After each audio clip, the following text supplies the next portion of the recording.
by Harriet A. Washington. Chapter 1, Southern Discomfort. Medical Exploitation on the Plantation. Celia's child, about 4 months old, died last Saturday the 12th. This is 2 Negroes and 3 horses I have lost this year.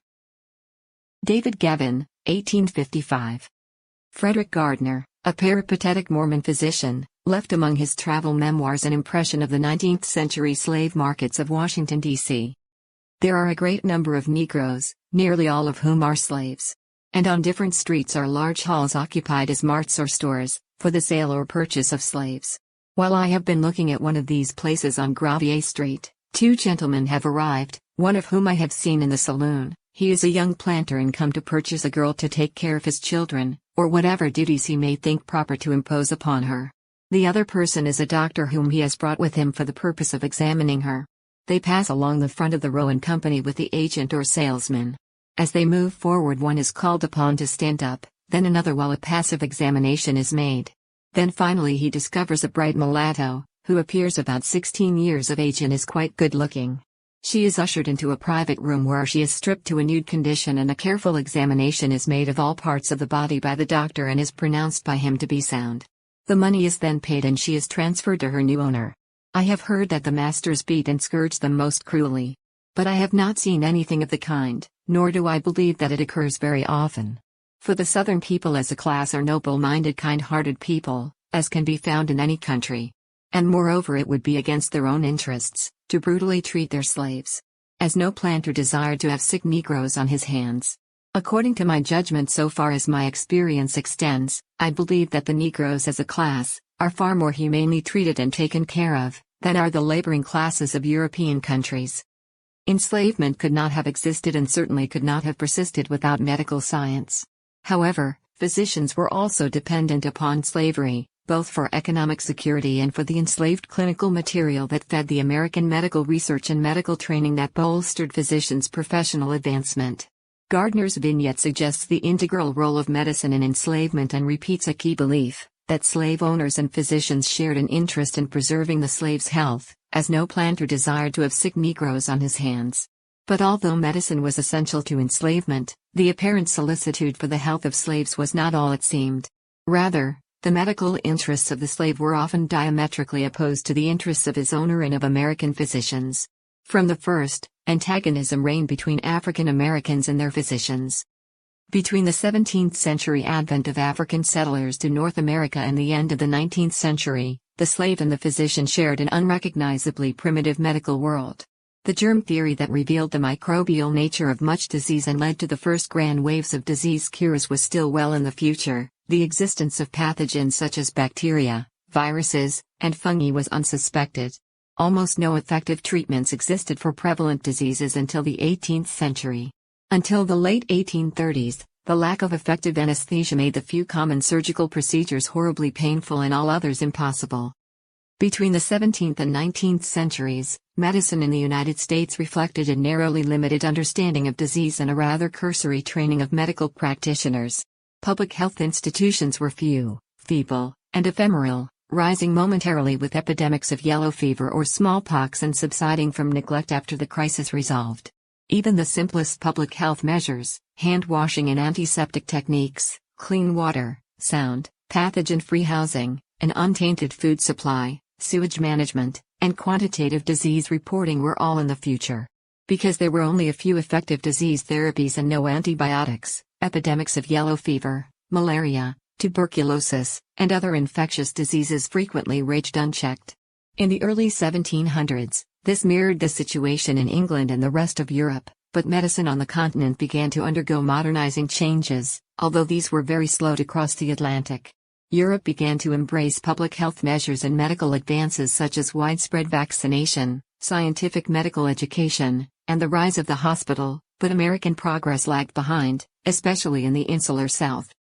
The point of this chapter's unflattering précis of nascent American medicine is not to castigate it for its primitivism, but to put blacks' historical aversion to medical care into context, for most antebellum blacks were subjected to Southern medicine. The South was a particularly unhealthy region and was home to 90% of American blacks, the majority of whom were enslaved until 1865. The first blacks arrived in the colonies in 1619, and by 1700 there were only about 20,000 blacks. But as the slave trade flourished, 20,000 more blacks arrived each year. Although 30% of transported slaves died in the nightmare of the Middle Passage, there were 550,000 chattel slaves in the United States by 1776, when blacks constituted 20% of the U.S. population. By 1807, slave importation was legally prohibited throughout the country, and by 1860, the nation's 4 million enslaved blacks had a value equivalent to $4 billion today. In some states, the black population completely comprised slaves. Alabama, for example, forbade the presence of free blacks. The South was the nadir of the American medical experience, visited by a deadly triple confluence, the pathogens of North America, Europe, and Africa. This unholy trinity yielded a bewildering array of unfamiliar infectious diseases, such as hookworm, types of malaria, and yellow fever, incubated by a subtropical climate that was hospitable year-round to pathogens that could not thrive in the colder north. Even familiar European illnesses flared anew in strangely virulent forms, abetted by the hot, marshy climate, poor sanitation, and a public health vacuum. Although the South harbored a highly visible affluent class, the region's relative poverty led to a dearth of medical care and a host of unrecognized nutritional deficiency diseases. So did enslavement. A dramatically misunderstood set of disease etiologies led to the adoption of heroic remedies calculated to kill or cure. Through the 18th century, Western medicine was not only misinformed but dangerously so.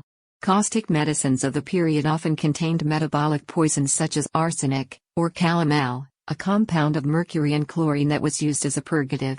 Many other remedies contained highly toxic substances such as mercury and addictive Schedule II narcotics, including the opiates laudanum, opium, and morphine, as well as cocaine derivatives. These medicines addicted, sickened, or killed outright. They also could trigger chemical pneumonitis, or progressive lung injury, if inhaled during a bout of iatrogenic, or physician-triggered, vomiting. No study seemed to have been done on this point, but such lung injuries may have helped to account for slaves' higher death rate from respiratory disease. Induced vomiting was an everyday event because the common denominator of medical techniques in this period was the violent release of bodily fluids. Copious bleeding, blistering, and the induction of violent diarrhea were standard therapies. Harsh laxatives or drafts such as calomel or jalap produced copious diarrhea, which leached nutrients, water, and electrolytes from the body. They also invited painful bedsores, which were open to infection unchallenged by antibiotics. These crude therapies were not only unpleasant but debilitating to ill persons and even to the strong and healthy.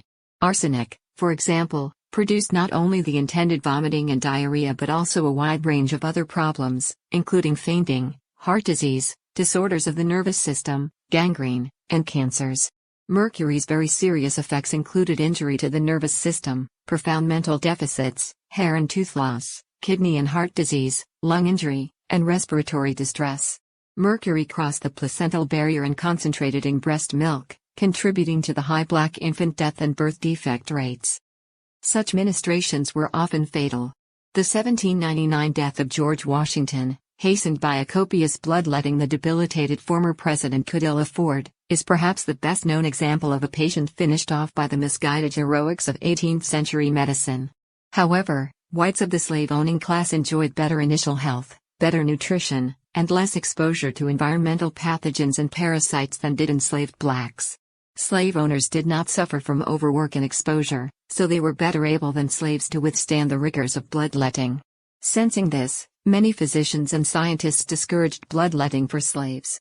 Thomas Jefferson, statesman and amateur physician-scientist, wrote unequivocally, "Never bleed a Negro." But in their everyday practices, physicians didn't listen. Dr. Lunsford Yandell wrote, "On March 16, 1833 I was called before sunrise to visit a Negro woman. I took from her 12 ounces of blood. I waited about 15 minutes when she had a severe convulsion." Such techniques as cupping, the use of heated glass jars to create a partial vacuum that drew blood upward to the skin's surface or through an incision in the skin, and trephination, the therapeutic drilling of holes in the skull, were risky for pampered, well-nourished adults living in relatively healthy environments. But they were fatal attentions for sickly, undernourished, and exhausted slaves and for their children, who were at even higher risk of succumbing to anemia or dehydration. Enslaved African Americans were more vulnerable than whites to respiratory infections, thanks to poorly constructed slave shacks that admitted winter cold and summer heat. Slaves' immune systems were unfamiliar with, or naive to, microbes that caused various pneumonias and tuberculosis. Parasitic infections and abysmal nutrition also undermined blacks' immunological rigor. Before antibiotics and sterile technique, surgery was an often fatal affair. Unaware of the connection between bacteria and infection, surgeons operated in their street clothes and with dirty hands in filthy environments, such as the shacks that served as slave hospitals. Even minor incisions or injuries could proceed to life-threatening infections with frightening rapidity. Southern medicine of the 18th and early 19th centuries was harsh, ineffective, and experimental by nature. Physicians' memoirs, medical journals, and planters' records all reveal that enslaved Black Americans bore the worst abuses of these crudely empirical practices, which countenanced a hazardous degree of ad hoc experimentation in medications, dosages, and even spontaneous surgical experiments in the daily practice among slaves. Physicians were active participants in the exploitation of African American bodies. The records reveal that slaves were both medically neglected and abused because they were powerless and legally invisible. The courts were almost completely uninterested in the safety and health rights of the enslaved. The practice of hiring slaves out further endangered enslaved workers by removing much of an employer's incentive to keep the slave healthy and safe. Some humane plantation owners were careful to choose less risky work venues, but a great danger of slave death or disability was inherent in some forms of mining, tobacco production, rice farming, and most plantation work. In these settings, the slave's possible death became part of his owner's commercial calculations. Ominously for blacks, the owners, not the enslaved workers, determined safety and rationed medical care, deciding when and what type of care was to be given. Because professional attention was expensive, most owners dosed their own slaves as long as they could before calling in physicians, who usually saw slaves only in extremis, as a last resort. In clinical notes, medical journals, and memoirs, physicians consistently decry the planters' tendency to rely upon the cheaper ministrations of overseers, slaves, and mistresses in order to save expense. Physicians' records also expressed disgust at the conditions in which enslaved workers were kept. Historian Richard Shryock observed in 1936, of all critics, the Southern physician was perhaps in the best position to report on the physical and moral treatment of the slaves. When he stated, as he sometimes did, that Negroes were overworked and underfed, he can hardly be suspected of anti-slavery bias since he was the friend of the planter who employed him. As a matter of fact, he usually approved of the institution. Planters' own records and slave narratives corroborate physicians' complaints that planters provided professional medical care only when they deemed it necessary to save the slave's life, often too late. Owners also restricted access to medical care by routinely accusing sick blacks of malingering. Slave narratives and planters' records reveal that an owner faced with a sick slave was likely to believe the illness was feigned. In her excellent and nuanced history, Working Cures, Healing Health and Power on Southern Slave Plantations, Charlotte Fett describes how, in 1859, slave owner William Massey resentfully recorded that his 80-year-old slave Patty had just died of I know not what disease. She has been saying she was sick for near a year and always pretended to be sick. No doctor was ever summoned to investigate, and not even Patty's death seems to have exonerated her from charges of malingering. The enfeebled Patty was no longer valuable in the fields or as a breeder, so the nature of her sickness was inconsequential. Owners relied upon doctors to tell them whether slaves were malingering, but physicians were less than objective. Dr. W. H. Taylor, called in consultation for an enslaved man, prefaced his assessment with the phrase remembering that simulation was a characteristic of his race. Doctors and owners wrote articles in which they shared medical ruses and techniques calculated to get blacks, healthy or not, back into the fields. Dr. M. L. McLeod even wrote his master's thesis on the fraudulent illnesses of slaves. He shared an incident in which he had accidentally administered an overdose of ammonium carbonate, a corrosive white powder that was often used as smelling salts, to a slave shamming an epileptic fit. The burning sensation shocked her into abandoning her performance, and McLeod, like many other doctors, began to advocate such veiled medical violence when confronted with questionable illness in slaves. But masters also responded to suspected malingering or prolonged illness with frank abuse. Thomas Chaplin wrote in his Planter's Journal, "Mary came out of the sick house today, or rather was whipped out." Owners and physicians also blurred the therapeutic line by referring jocularly to whipping as medicine for malingering slaves.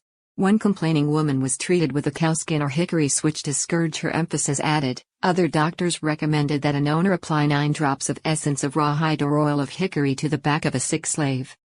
Yet, slave narratives occasionally speak of the kindness of a sympathetic white physician. In the 1930s, former Texas slave Wes Brady told WPA interviewers how the old white doctor that tended to us helped them get out of work. He took a little flour and meal and water and made pills. The doctor then told the master that the slave was too sick to work. Sometimes they stayed in bed 3 or 4 days taking flour pills. But most physicians shared the economic and political interests of slave owners and conspired with planters, their real clients, to subjugate slaves by invading their bodies. Former slave Martha Griffith Brown recalled that the kindly wife of Dr. Manley, who sometimes was called in by her master, did not believe in slavery, yet she dared not speak against the peculiar institution of the South. It would injure the doctor's practice, a matter about which she must be careful. The belief in the eternal malingering of slaves was only one tenet of scientific racism, a wide body of mostly unflattering beliefs about the bodies and minds of people of African descent. These beliefs were presented as research findings, explained by scientific theories, and promulgated by whites who were sympathetic to or were actively profiting from the institution of enslavement. So, not surprisingly, scientific racism provided medical and scientific justifications for slavery. Southern scientists claimed that they alone could analyze blacks with authority. After all, they lived in proximity to blacks, had studied them, and understood their medical and intellectual characteristics. Northern scientists tended not to study African Americans because they were less important to the Northern economy, which was not directly based upon chattel slavery. The care and treatment of slaves was an important aspect of Southern medical regionalism, and the lack of attention to Negro medicine became an increasingly bitter source of contention between Northern and Southern medical schools. As a result, Southerners urged their medical students to eschew the schools of the North, and when tensions mounted on the eve of the Civil War, Southern students of Northern medical schools were holding rallies in which they voted to return South en masse. In Philadelphia alone, 200 Southern medical students withdrew from Jefferson College and another 100 withdrew from the University of Pennsylvania during a single academic year, 1859 to 1860. Despite their claims of unique expertise, the shoddy research that Southern physicians conducted into black health consisted of an untested nucleus of mythology about the biological nature of blacks. Negative visceral reactions to blacks' appearance, historical writings, racial descriptions from antiquity, natural scientists' endless and largely fictional catalogues of racial traits, and biblical interpretations all provided a framework for scientific and medical theories about blacks. So did a blame-the-victim approach to the poor health of the enslaved. The scientific racist's emphasis was not upon fact-based theories, logical methodologies, experimental data, control groups, and verification by replication. There were neither checks against accepting assumptions as facts nor any tests for confounding social factors. There certainly was no provision for removing ethnocentric bias. This science was the embodiment of ethnocentric bias. This science also served a critical political purpose, for it provided a biological and ethical rationale for enslavement. Historical documents reveal that African Americans recognized this hazardous medical agenda and resisted when they could. Thus, medical abuse fed iatrophobia, the fear and loathing many Black Americans harbor to this day toward the American medical establishment. An exegesis of American medical literature compiled in the service of scientific racism is beyond the scope of this book, and has been ably completed elsewhere. However, a description of the most pertinent beliefs will help to illuminate the atmosphere in which blacks were medically abused and in which they learned to be wary of the precepts and practices of American medicine. The science of race has always been an amalgam of logic and culture. The nature of race itself is an important but nebulous and shifting facet of scientific medical thought.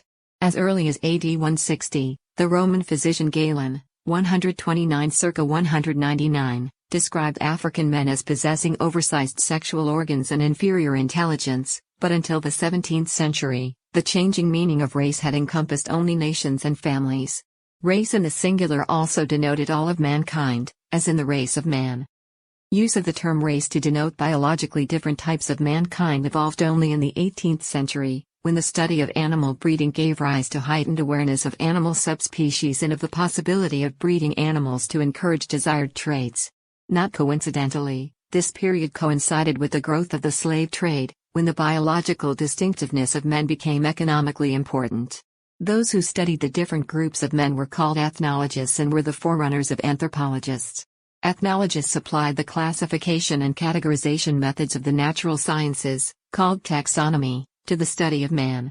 Even after the meaning of race came to include subgroupings of man, it had several meanings. By races, some meant biological subspecies of man, analogous to the different breeds of dogs. For example, Swedish naturalist Carl von Linné, Carolus Linnaeus, the most famous of the taxonomists, categorized Africans, and, by extension, U.S. blacks, as Homo afer, theorizing that black men had different evolutionary forebears and had evolved along a separate evolutionary track from white men. In 1735, the first edition of his Systema Naturae also designated the subspecies Homo sapiens americanus for Native Americans, whom he described as ruled by superstition, Homo sapiens asiaticus, for Asians, whom he believed were ruled by ritual, and Homo sapiens europaeus for whites, who were ruled by intelligence. But in Linnaeus's system, Homo sapiens safer was ruled by caprice. This use of the word race in the sense of a biologically distinct subset of Homo sapiens was popularized in 1749 by Georges Louis Leclerc, Comte de Buffon, a wealthy French intellectual who made important contributions to medicine and natural history. Buffon notably theorized that the resemblance between apes and humans hinted at a common ancestry. For other theorists, race indicated entirely different species of men, with different origins as well as different characteristics for blacks and whites. Those who believed in this theory were the polygamists. Still others believed that whites and blacks shared a common ancestral ape and a single species. These were the monogenists. Most monogenists believed that whites and blacks were originally and inherently equal, but that blacks had suffered from environmental and social pressures that caused them to become inferior. Other monogenists believed that blacks' evolution had imparted permanent inferiority, although they still shared a species designation with whites. Throughout the 17th century and into the early 18th century, the theories of scientific racism were informed by the Bible as well as by science. Monogenesis, for example, held that people of every race had originated from the biblical Adam and Eve.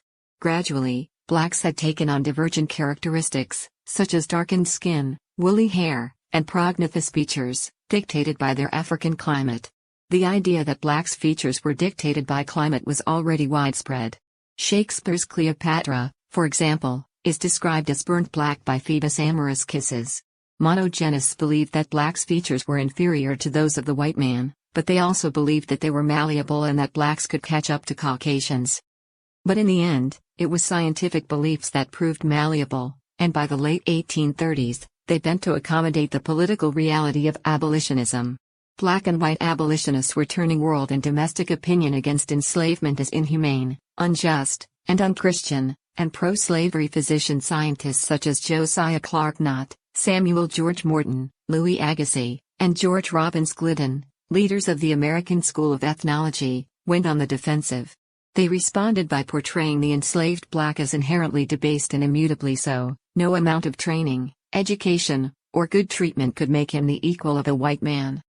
According to polygamists, blacks were physically inferior and were liars, malingerers, hypersexual, and indolent. In the early years of the 18th century, blacks were most often compared to beasts. Later in the century, comparisons to European children reigned instead, children who could never grow up, and the slave became Peter Pan in blackface. The supposed lack of adult judgment rendered blacks unable to care for themselves and gave yet another justification for slavery. It is also important to trace the tangled distinctions between racism and racialism. Racists believe in an innate, usually immutable inferiority, but racialist is a confusing label, because it is applied to people holding very different beliefs. The term can denote a person who believes that race or skin color does signal inherent attributes but that the attributes in question are simply different, neither negative nor inferior. But racialist can also mean a person who interprets the different features and qualities of blacks as superior. The word racialist has recently been used to describe actions taken to redress long-standing racial wrongs, such as affirmative action to bolster the fortunes of blacks. Then again, racialist can also be a mere synonym for racist, as it long was used in England and has been adopted by racial hatred groups as a euphemism for racism. As a result of this semantic confusion, a once useful term has been rendered worthless by its many contradictory meanings. The awkward and pallid term race-based seems the closest thing we now have to a neutral racial adjective. Whatever their pet theory, The many physical differences between blacks and whites suggested a hierarchy of humanity to scientific racists. Different from whites meant inferior, and inferiority was documented in entire catalogs of black flaws that filled medical journals and textbooks. In 1839, Morton published Crania Americana, a book written to demonstrate how human skull measurements indicated a hierarchy of racial types. Morton determined that Caucasians had the largest skulls, and therefore the largest brains, and blacks the smallest. His tests were the forerunner of phrenology, which sought to determine character and intelligence by interpreting the shape of the skull. By 1848, Louisiana's Samuel A. Cartwright, M.D., had gained renown by publishing a plethora of articles on Negro medicine in Southern medical journals, leading the Medical Association of Louisiana to appoint him chair of its committee to investigate black health and physiology. That same year, Cartwright published his paper The Diseases and Physical Peculiarities of the Negro Race. Cartwright augmented his scholarly work with a constant onslaught of medically based pro-slavery letters to newspapers and popular magazines. He supported his widely read claims of black inferiority with a mixture of biblical lore and scientific theories that was not unusual for his time. Cartwright suggested that blacks' physical and mental defects made it impossible for them to survive without white supervision and care, alleging that the cranium of blacks was 10% smaller than that of whites, preventing full development of the brain and causing a stunting of the intellect. French scientist Louis-Pierre Gratiolet added that in the Negro the cranium closes on the brain like a prison. It is no longer a temple divine, to use the expression of Malpighi, but a sort of helmet for resisting heavy blows. Cartwright even asserted that blacks had a very different breathing apparatus and skeletal structure from that of whites. By 1851, Cartwright had also discovered and described a host of imaginary black diseases, whose principal symptoms seemed to be a lack of enthusiasm for slavery. Escape might have seemed normal behavior for a slave in ancient Greece or Rome, but Cartwright medically condemned such behavior in American blacks, offering a diagnosis of drapetomania, from the Greek words for flight and insanity. Hebitude was a singular laziness or shiftlessness that caused slaves to mishandle and abuse their owner's property. Dysthesia ethiopica was another black behavioral malady, which was characterized by a desire to destroy the property of white slave owners. Cartwright claimed that it differs from every other species of mental disease, as it is accompanied with physical signs or lesions of the body discoverable to the medical observer. Struma africana was a form of tuberculosis that physicians misdiagnosed as a peculiarly African disease. Cachexia africana referred to blacks' supposed propensity for eating non-food substances such as clay, chalk, and dirt. Actually, this disorder, which is called pica today, is not racially specific, and the cravings it inspires were probably related to the rampant malnutrition among slaves. Tellingly, Dr. Cartwright recommended that these ailments be treated with corporal punishment or with internment in work camps, put the patient to some hard kind of work in the open air and sunshine. The compulsory power of the white man, by making the slothful Negro take active exercise, puts into active play the lungs, through whose agency the vitalized blood is sent to the brain to give liberty to the mind. Other medical disorders were thought to manifest differently, usually less severely, in blacks. Syphilis, for example, was held to be racially dimorphic. Physicians believed it worked its most fear damage within the neurological system of whites, but that the less evolved nervous system of blacks was left relatively unimpaired. In blacks, syphilis was thought to attack the muscles, including the heart. This belief that syphilis in blacks differed dramatically from the disease in whites provided a rationale for the infamous U.S. Public Health Service's (PHS) Tuskegee study of syphilis in the untreated Negro male. Between 1932 and 1972, 600 black men, their wives, and their children were deceived into participating in a research study that denied them treatment, so that PHS scientists could trace the progress of the disease in blacks. In an 1850 paper, Cartwright insisted that whites and blacks differed so dramatically that the same medical treatment which would benefit or cure a white man would often injure or kill a Negro. This universal belief in uniquely black diseases led doctors and planters to clamor for a textbook on the medical care of blacks, but such a book was not written until almost a century later.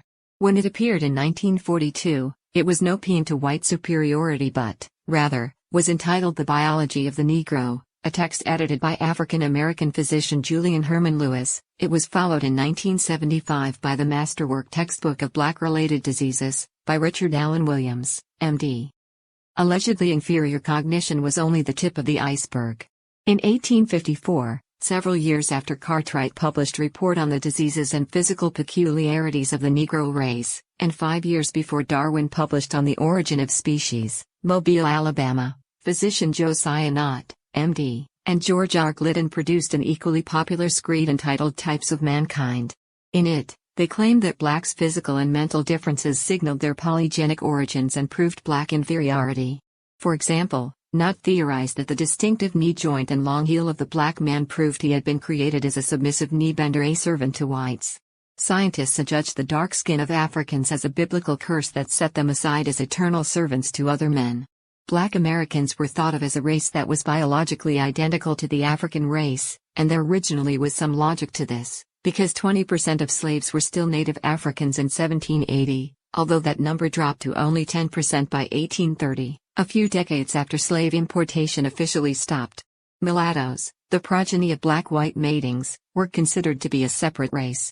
According to ethnologists of the American school, blacks' features marked them as a different species: large buttocks and genitals that indicated hypersexuality, a head covering that was not hair, but analogous to the wool of livestock, the size of the skull, determined by painstaking but rigged measurements, the prognatous facial angles of blacks, and thick lips that testified to their ape-like nature. Had scientists of the era more correctly noted that apes and chimpanzees have the thinnest of lips, they doubtless would have ignored this feature before they credited blacks with such an evolutionary advance. Physicians discovered many imaginary physical differences in blacks, such as fingernail anomalies, a distinctive topography of the breasts, elongated penises, disproportionately large hands and feet, distended labia and clitorides, all of which provided scientific racists with ample evidence of black biological primitivism. In fact, few anatomical sites escaped persistent labeling as definite indicators of black inferiority. As late as 1903, Dr. W. T. English observed, "A careful inspection reveals the body of the Negro a mass of imperfections from the crown of the head to the soles of the feet." Even biological advantages were cast as racial flaws. In discussing the tendency of blacks to survive yellow fever epidemics that killed whites, one physician denounced the inferior susceptibility of black slaves. Insidious immunities. Polygenism, the belief in separately evolved species, also held that persons of one race could not survive in the climate designed for another. Whites who tried to live and work in West Africa, a climate putatively designed for blacks, died in droves, earning it the sobriquet white man's grave when the 19th century death rate for British soldiers ranged between 483 and 668 per 1,000 soldiers in Africa, compared to the general annual death rate of 15 per 1,000. Historian Warwick Anderson, M.D., describes how the U.S. military sought to exploit the natural affinity of black Americans for the tropics. In 1900, Nathaniel Southgate Shaler, the dean of Harvard's Lawrence Scientific School, proposed that the troops which are required for federal service in tropical lands might well be recruited from the Negroes. Shaler was convinced that such children of the tropics would make excellent soldiers, at least as infantrymen, because the African American Constitution was pre-adapted to the tropical disease environment. But in the Philippines, Shaler's distinguished advice was already redundant. During the previous 2 years, the United States had been using African American and Filipino scouts to suppress the resistance to its occupation of the archipelago. Physicians claimed that whites could never work in Africa or in subtropical environments such as the U.S. South. The Southern landowning class, including physicians, paid attention, because they equated disease with a sinister climate and were confronted with an oppressively hot and humid malarious environment that they believed to be teeming with yellow fever, smallpox, pellagra, typhoid, dysentery, and cholera. They were also faced with fertile lands that required back-breaking labor, with the attendant risks of heat prostration, sunstroke, and parasitic infestation. An immune population specially designed by the Creator to work long, hard, and for free as submissive knee-benders was the perfect answer to their dilemma. In mid-century, Samuel A. Cartwright and his medical brethren, such as Charles Lelbach, belabored the immunities to malaria and yellow fever they claimed blacks exhibited. But to fully justify enslavement, scientists such as Nott had to turn from their naturalists' texts to their Bibles, from which they deduced that blacks were the children of Ham, son of Noah, who, along with his progeny, was marked and condemned to be servant to his brothers for having viewed his father's nakedness. Other similar biblical justifications were found, and Nott even ventured onto a twisted ethical highroad when he insisted that yellow fever and malaria were visited upon whites as divine punishment for not enslaving blacks. He insisted that non-slaveholding whites contracted these diseases as the result of usurping the natural black role as laborers in the fields. Pragmatic planters and politicians ignored the religious moralizing but embraced the useful fact that black slaves were the only logical medical choice for backbreaking labor in their sunny fields. The immunities in question were usually partial and sometimes imaginary. Planters' own records bear the best evidence that blacks' immunity to heat prostration was merely a convenient myth. One Virginia owner observed in 1825, "Hottest day ever, men gave out and some fainted." The 1851 Journals of K. Washington Skinner, overseer on the Gowrie plantation, noted, "On Monday last Cotta and Sari received a stroke of the sun, many of the other Negroes staggered about considerably." Blacks were supposed to be immune to malaria, but such immunity is complex and was poorly understood before 1900. Malaria denotes a group of lingering infectious diseases marked by long cycles in which waves of utter debility alternate with periods of better health. These periodic relapses can end in death, depending upon the strain of malaria and the immunological vigor of the sufferer. The disease is spread by parasites injected by the bite of the female Anopheles mosquito, and at the time, it was widespread outside of New England, especially throughout the South.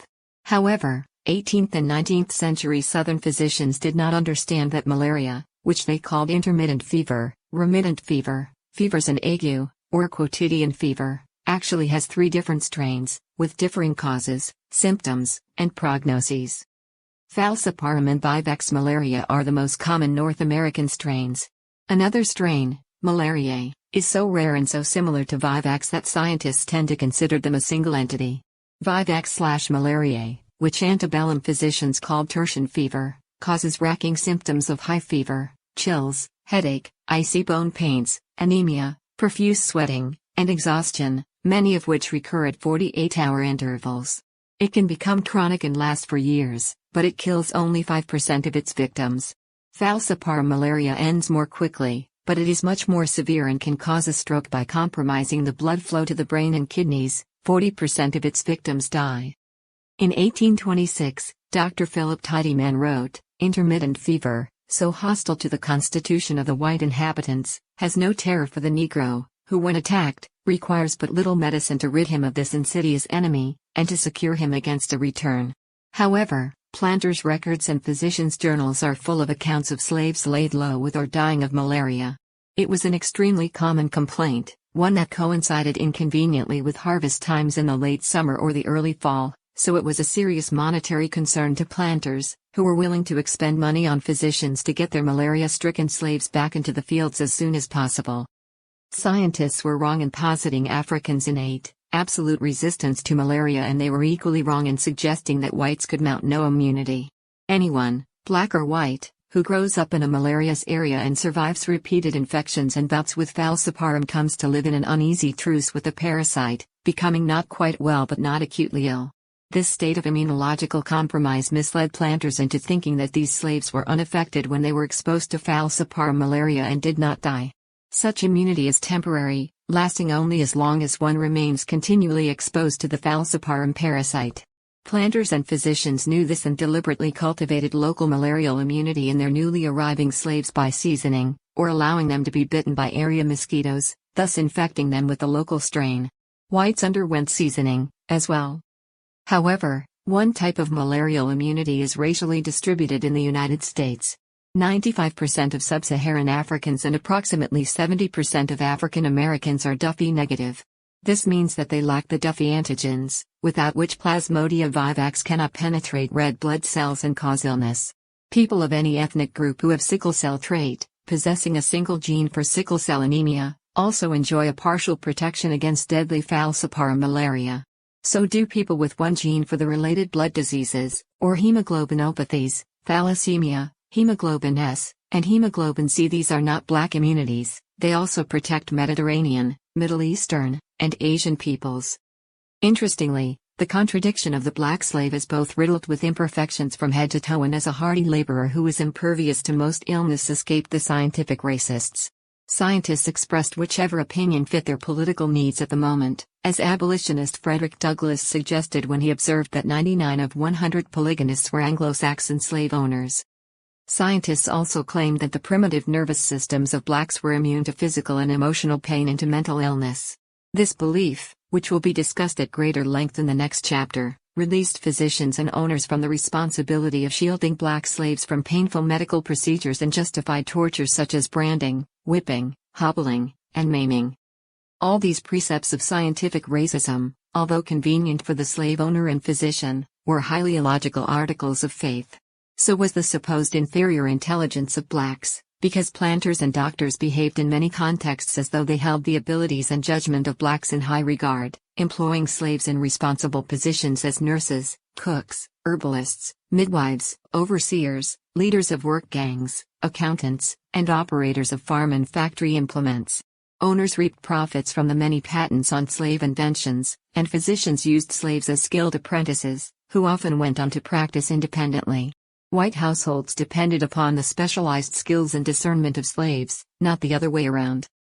In descriptions of runaways, published as newspaper advertisements, a master's financial interests necessitated an honest description of his vanished slave.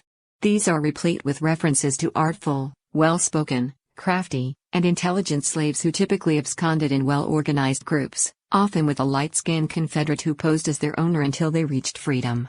Advertisements referred to some slaves not only as literate but as polyglots fluent in French, German, and Dutch. Some were refined violinists and declaimers, others practiced professions such as doctor or dentist. The master's plaintive wonder that an apparently docile slave should have given him the slip is a commonplace of these advertisements.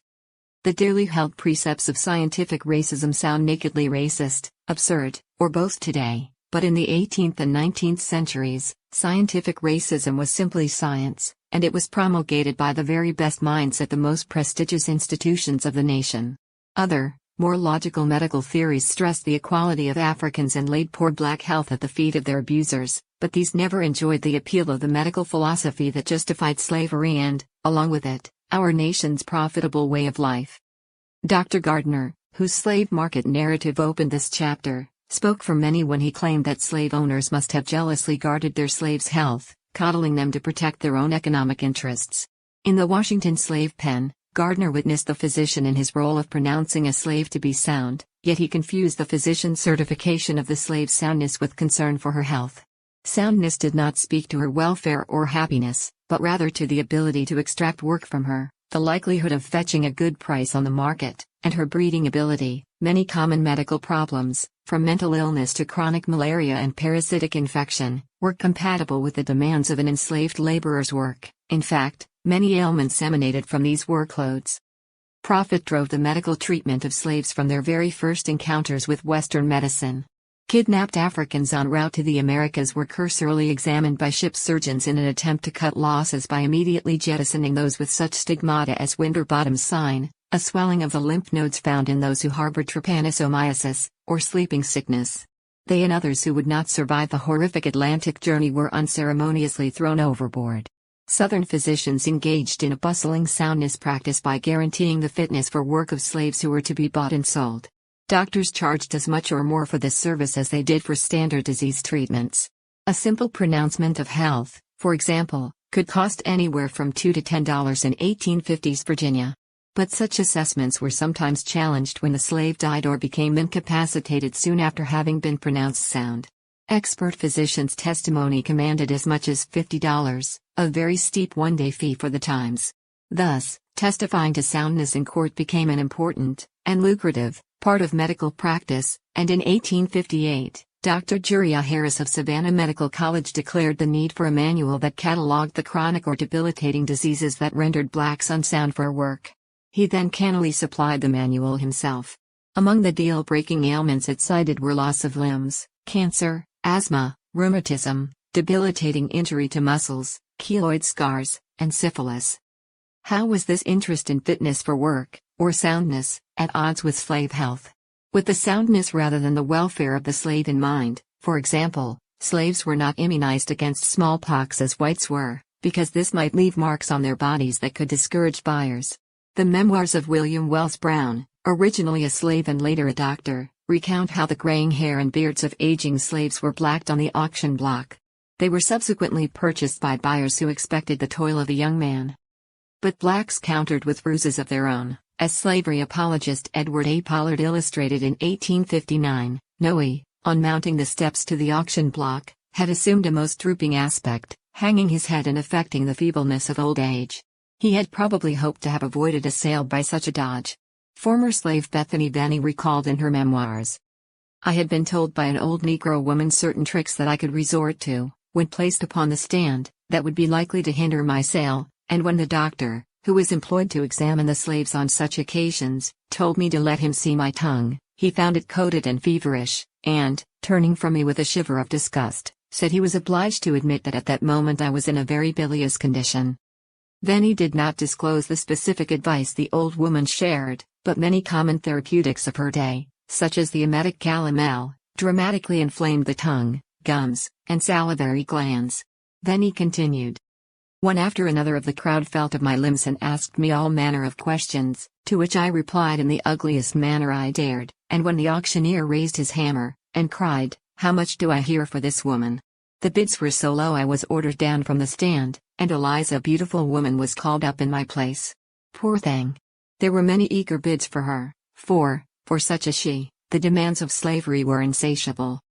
Soundness for women, and sometimes for men, was tied to sexual attractiveness and to reproductive ability.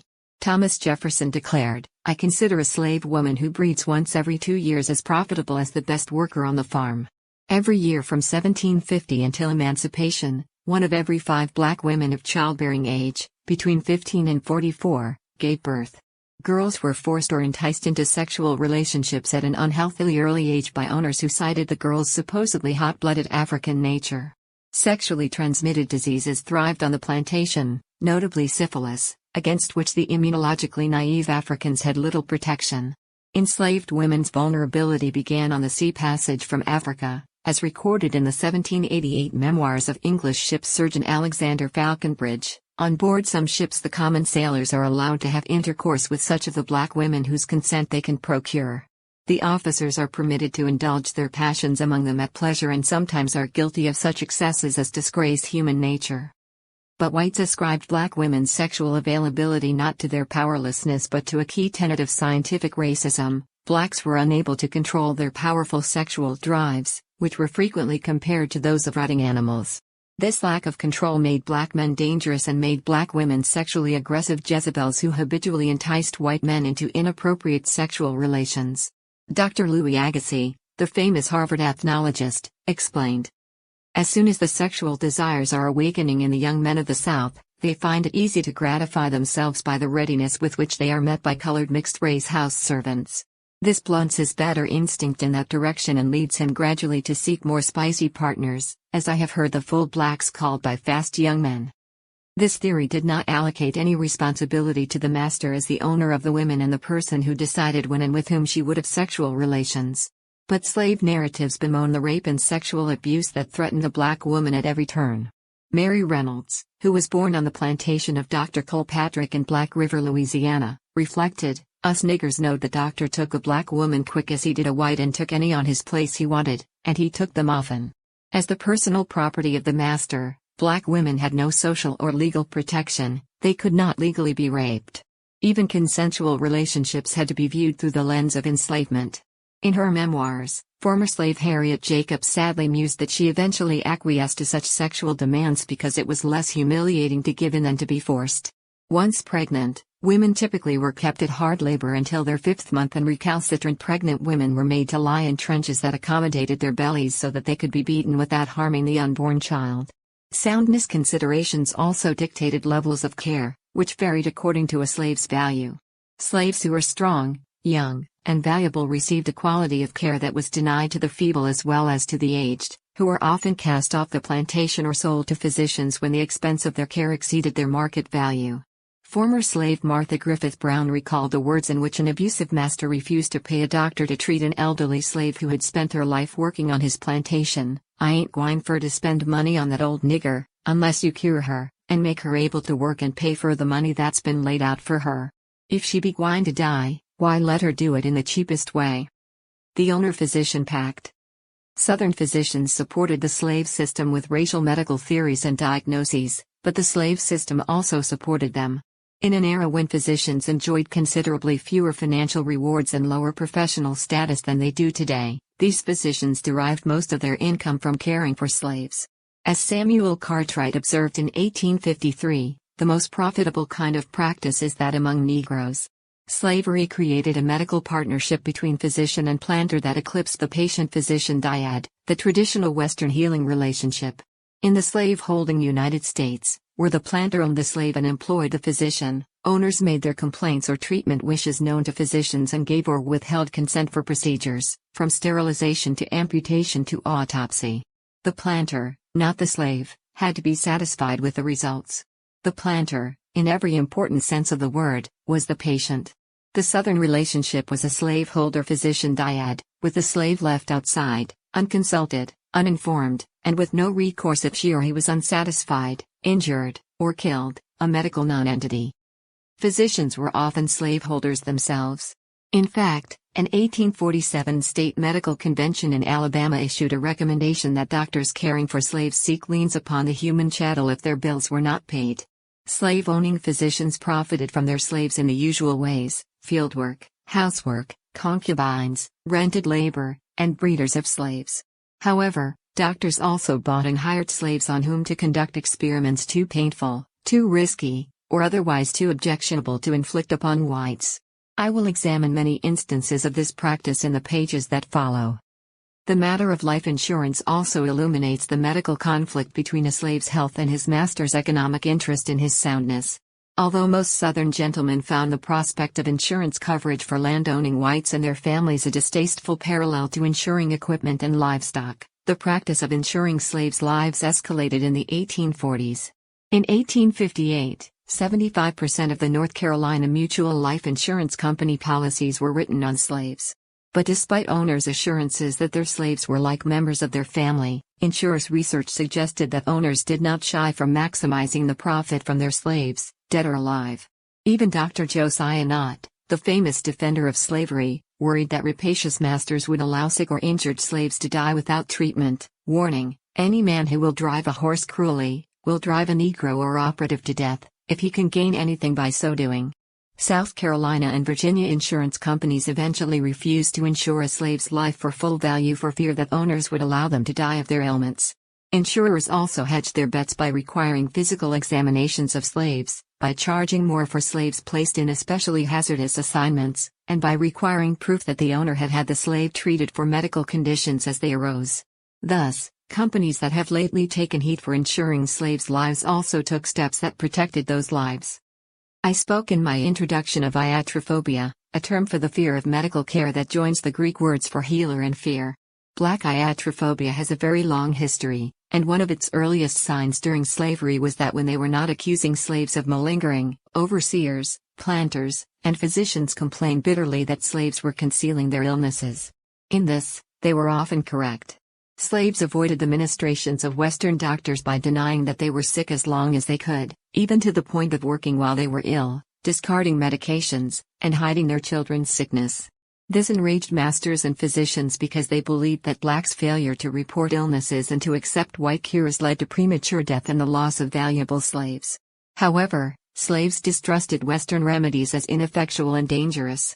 They also complained that these treatments were stereotyped. The same remedies were offered for various ailments. Mary Reynolds could list her physician owner's entire materia medica, the common term for pharmacological supplies, for slaves in one breath. Dr. Kilpatrick gives sick niggers ipecac and ossifetide and oil and turpentine and black fever pills. Work Projects Administration interviewers quoted former slave Joe Hawkins as charging, "Doctors then didn't doctor a person like they does now. No sir, he'd bleed you so many minutes while he watched his big watch he always carried. Bleed you for most any sickness." Slaves knew that some of the treatments worsened problems and, perhaps most important, they realized that a master's interest in their fitness for work was sometimes inimical to their health. In short, enslaved blacks often eschewed Western medicine because they suspected their owners of a greater interest in them as capital than in their welfare. They also questioned the acumen and the motivation of the regular Western practitioners who, in turn, ridiculed the spiritual component of African medicine as superstition. Then, too, slaves had their own healers and preferred medicines that were less harsh and often more efficacious. Slave medicine, unlike the physiology-based, almost mechanical ministrations of whites, incorporated African healing philosophies and techniques, including strong psychological, social, and spiritual components. Slaves themselves illustrated this by the parallels they drew between their medical treatment and that given the livestock. Former slave Richard Toller remembers that owners were as paticool with slaves as with the stock, that was their money, you know. And if we claimed being sick, they'd give us a dose of castor oil and turpentine. That was the principal medicine colored folks had to take. And if we was real sick, they had the doctor for us.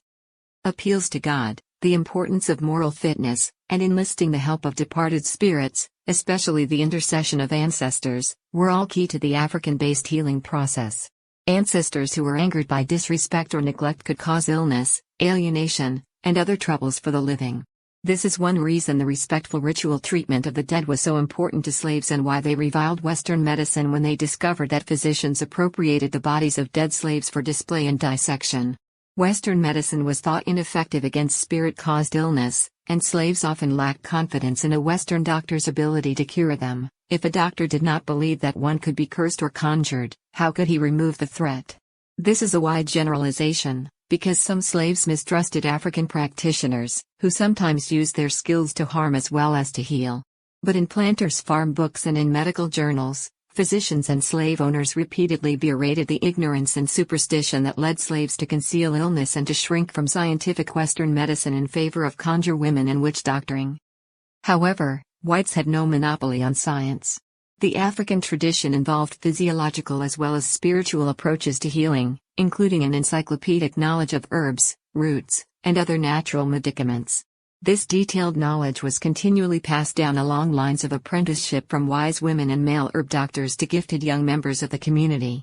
Despite their characterization as primitive, African healers first employed citrus juice for scurvy and inoculation for smallpox and other viral illnesses. Midwives used African techniques, herbs, and medicines so successfully, without dangerous tools of the day, such as forceps, that many white women called them to attend births. Some whites were impressed by the success rate of Negro doctors and doctresses, consulted them, and placed their medication recipes in the family book, and Western doctors faced brisk competition from black herb doctors. In an 1855 journal article, Dr. R. H. Whitfield of Alabama railed against unscientific midwives.